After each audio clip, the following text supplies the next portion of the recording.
વડાપ્રધાન નરેન્દ્ર મોદી આજથી ગુજરાતના પ્રવાસે મહાત્મા મંદિર ખાતે રિન્યુએબલ એનર્જી અંગેનું પ્રદર્શન નિહાળી ગદગદ થયા. અધિકારીઓને જરૂરી સૂચનાઓ જારી કરી. મુખ્યમંત્રી પણ જોડાયા. હવે જોઈએ ગાંધીનગર આમતક ન્યૂઝ બ્યુરોમાંથી જે.કે. પટેલનો એક વિસ્તૃત અહેવાલ. દેશના વડાપ્રધાન નરેન્દ્ર મોદી આજથી 3 દિવસના ગુજરાતના પ્રવાસે આવ્યા છે.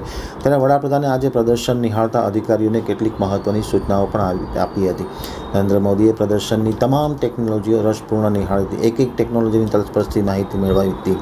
સમગ્ર દેશમાં રિન્યુએબલ એનર્જી સ્થાન અગ્રી બનાવવું એ વડાપ્રધાનનું સપનું છે અને એ સપના માટે ગુજરાત એક મોડલ બની રહે તે પ્રકારની વ્યવસ્થા તેવી તાકીદ વડાપ્રધાન મોદીએ કરી હતી. નરેન્દ્રભાઈ મોદી જ્યારે ગુજરાતના મુખ્યમંત્રી હતા ત્યારથી જ ખાસ કરીને રિન્યુએબલ એનર્જીની બાબતમાં તેઓ સજાગ હતા અને આજે આ સ્વપ્ન પૂરું થઈ રહ્યું છે.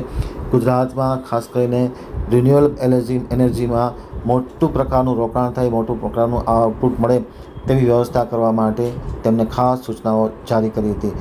વડાપ્રધાન નરેન્દ્ર મોદી આજે મહાત્મા મંદિર ખાતે પહોંચ્યા હતા, જ્યાં રિન્યુએબલ એનર્જીનું પ્રદર્શન કરવામાં આવ્યું છે તે નિહાળવામાં આવ્યું હતું અને ટેકનોલોજીથી નિહાળતા ભારત સરકારના મંત્રી પ્રહલાદ જોશી પણ તેમની સાથે જોડાયા હતા. રાજ્યના મુખ્યમંત્રી ભૂપેન્દ્ર પટેલ તથા ઉર્જા મંત્રી કનુભાઈ પરમાર પણ તેમની સાથે રહ્યા હતા.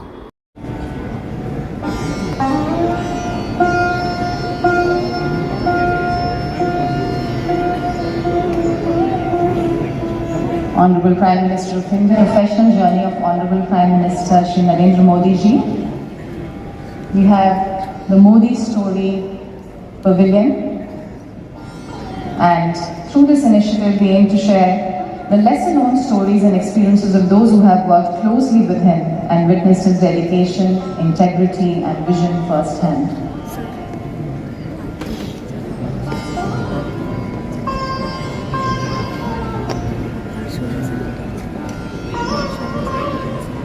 The Honorable Prime Minister of India now visits this year's challenge turns its attention to the Asia-Pacific region. The goal is to drive innovation, enhance the solar energy sector.